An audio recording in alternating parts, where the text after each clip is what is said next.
Assalamu alaikum everyone. My topic is virtues we learn in Ramadan. Indeed, Ramadan is a blessed month because it brings so much of goodness along with it, and one of it is virtues that we learn in this blessed month. The core aspect of Ramadan is fasting, and we begin our fast with suhoor. Now, what is suhoor? It is the pre-dawn meal that we take in order to fast. During suhoor, we wake up, prepare our meal, and then eat it. In most families, it is seen that mothers toil in the kitchen to prepare the meal, and the rest of the family is just waiting for the meal to be served. We all know that in Islam, whatever neki or good deed that we do is rewarded. But in the month of Ramadan, if we do any good deed, it has a double reward to it. So with this reward in mind, if we voluntarily help our mothers or say our elder sisters in the kitchen during suhoor, we will learn the virtue of helping or serving others, and also giving out our voluntary service to the humanity. How beautiful! And this is the need of the hour. Then comes iftar. What is iftar? It is the time when we break our fast. So during iftar or before iftar, we start preparing various dishes for iftar. But what is more important here is to share whatever we prepare. Now the reward for sharing is as follows. I'll read out a hadith to you all. The Prophet, peace be upon him, said, whoever gives someone something to break the fast with, he will have the same blessings as the fasting person, and this will not reduce the blessings of the fasting person in any way. Hadith citation Ibn Majah and Tirmidhi. From this hadith, we come to know the importance of sharing. Now, many of us have this belief that when we give something, it should be something best. No, it doesn't necessarily have to be a biryani or some heavy course that we have to give.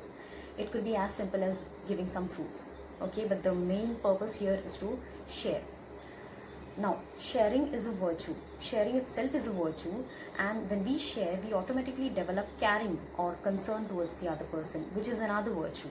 So this virtue of sharing and caring is taught to us right from our childhood, and it also helps us to become better human beings in life. Okay, then comes Taraweeh.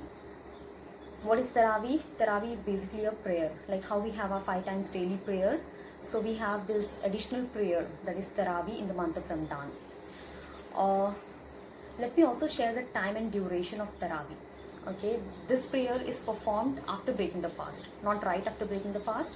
Soon after breaking the fast, we have our Maghrib prayer, and after an hour or so, we perform our Isha prayer, that is the last prayer of the day. And we merge our Taraweeh prayer along with our Isha prayer. Okay, okay.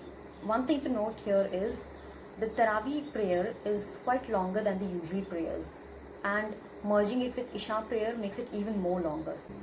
Why am I giving you all so much information about Taraweeh? It's because I want to highlight the fact that we perform this prayer even though it's very much challenging for us. Why challenging? Because we fast for the whole day, and when we break our fast, we feel we are full, and our body is, our body feels heavy and loaded, and after some time passes by, we feel lazy and sluggish to do any kind of movement or any kind of work, but still we decide to stand for this long prayer. Okay, but the reward for this prayer or any prayer in Ramadan is much worthier. I'll read out a hadith to you all. The Prophet, peace be upon him, said, whoever prays Qiyam, that is Salah or prayer in Ramadan, out of faith and in the hope of reward, his previous sins will be forgiven. Hadith citation Al-Bukhari and Muslim. Now, previous sins will be forgiven. This is something amazing. But the prayer that we perform should be sincere enough. It shouldn't be, we shouldn't be forcing ourselves to perform this prayer, or we shouldn't be doing it just for the sake of doing, or just to show off, but it should be completely out of sincerity. Only then our past sins will be forgiven, inshallah. The virtue that we learn in Taraweeh prayer is patience. Why patience? Because as I already said, that we are in that physical, mental and psychological state where we are completely exhausted and we cannot stand for any longer duration. But still we decide to stand for this long prayer. So we develop patience, and patience is very important in our daily lives as well, because we face a lot of challenging situations, and in order to deal with these tough situations we need patience. Okay, and the second virtue that we develop is strong connection with Almighty Allah. How do we develop this strong connection? See, when we are praying, it's like we are talking to God. Okay, so when we pray with full concentration and dedication, and hence we develop that connection with Almighty. And this too is very important in our day-to-day lives, because when we have this strong connection with the Almighty, we will hold ourselves accountable for anything that we do.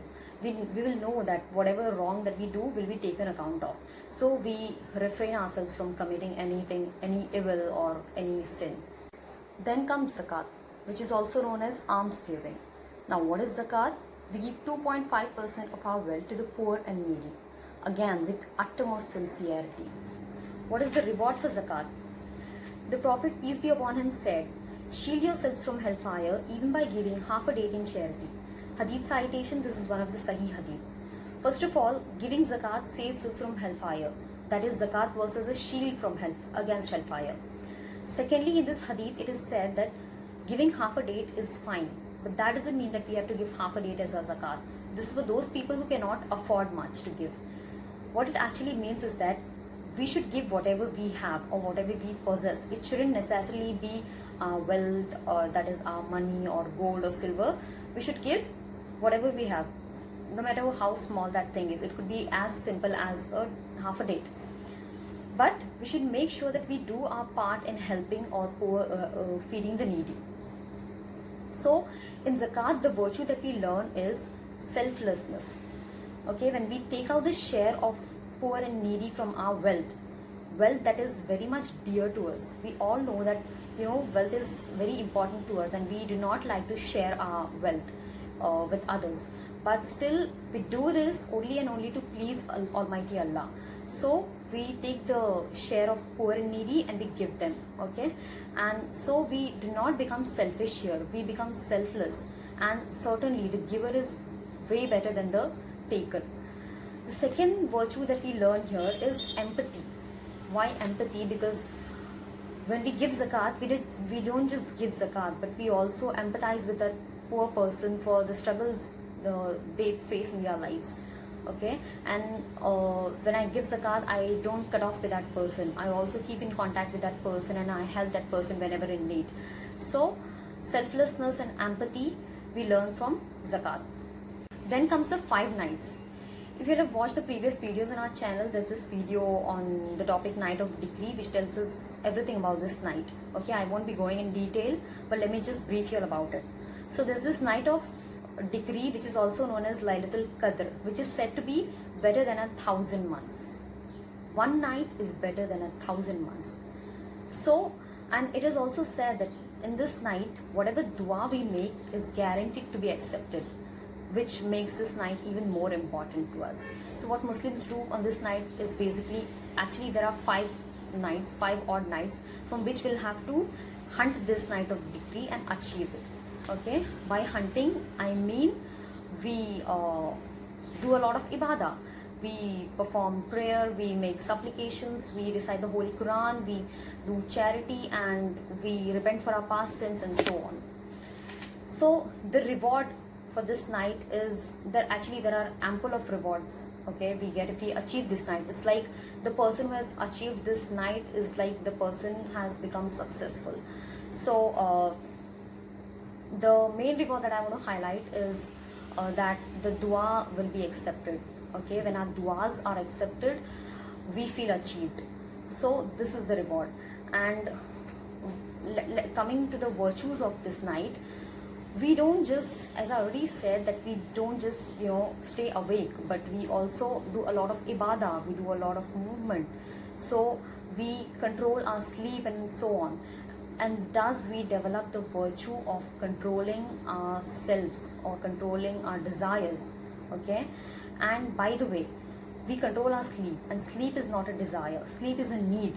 But just imagine, if we can control our need, we can definitely control our desires. Okay, which is very important nowadays, because we see so many crimes happening in the society. One of the reasons why the crimes happen is because people cannot control their illegitimate desires, and they go for it. They just go with the flow, and then they commit crimes. So if we can control our desires, illegitimate desires, evil desires, then we'll definitely be spreading virtues in the society instead of vices. Then the last part of Ramadan is Eid. So Eid is after an entire month of fasting, we finally celebrate. Eid is a package of goodness. And what do we do on the Eid day? Firstly, we began our Eid day by thanking Almighty Allah for helping us fast for the entire month with patience and perseverance. Also on the Eid day, we visit our neighbors, relatives and friends and spend quality time with them. And also we invite our brothers and sisters from other faith to our house, and then we have a good time with them. So the virtue here on the Eid day that we learn is we learn to strengthen our bond with them. We learn to we strengthen our bonds, and we develop strong interpersonal relationships with our fellow beings. Okay, which indeed is a great virtue. So with this, I end my topic. Thank you, and Jazakallah khair for listening.